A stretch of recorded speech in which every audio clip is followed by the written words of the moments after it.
Over the next two videos, we're going to build a custom picker component from scratch. In this video, we're only going to focus on the look and feel of this component. We'll talk about selecting an item in the next video. So let's add a new component called app picker.js. So once again, I'm using app as a prefix because at the time of recording this video, we already have a picker component in the React Native core. So even though it's removed from the documentation, it's not removed from the repository. So delete. Now this component should be very similar or identical in terms of the look and feel to our text input component. So to save time, I'm going to go to app text input, copy all the code here, and then paste it to our new file. Next, we need to rename this component to app picker. So we press F2 and type app picker. Now, we should remove this text input and replace it with a text component. So I'm going to render an app text.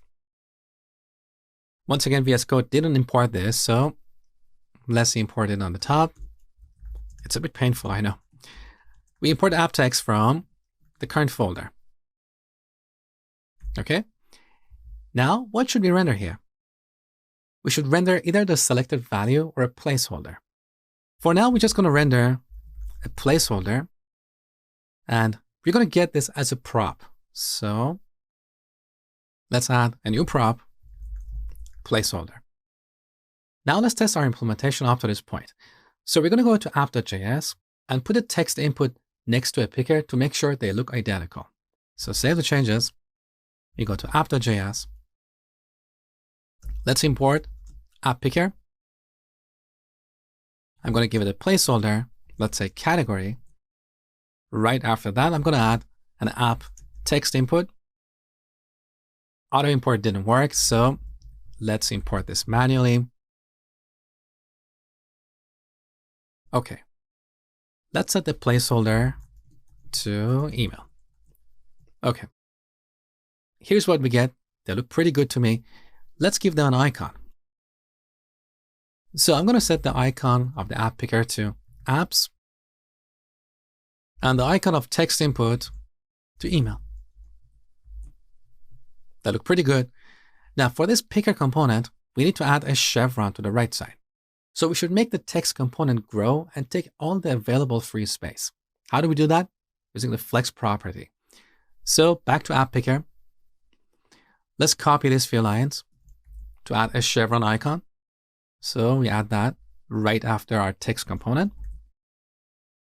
Now we're going to set the name to chevron down. We're going to use the same size and color, but here we don't need any styles because earlier we defined the style to apply a right margin over here. We don't need that margin for the chevron icon. So let's remove the style. Now we give our text component a style. We set it to styles.text. And this is where we set flex to 1. So text is an object with flex property set to 1. Take a look. This is what we get. Looks pretty good to me. In the next video, we're going to take this to the next level. So when we tap on this component, we see a modal box with a list of items to select from.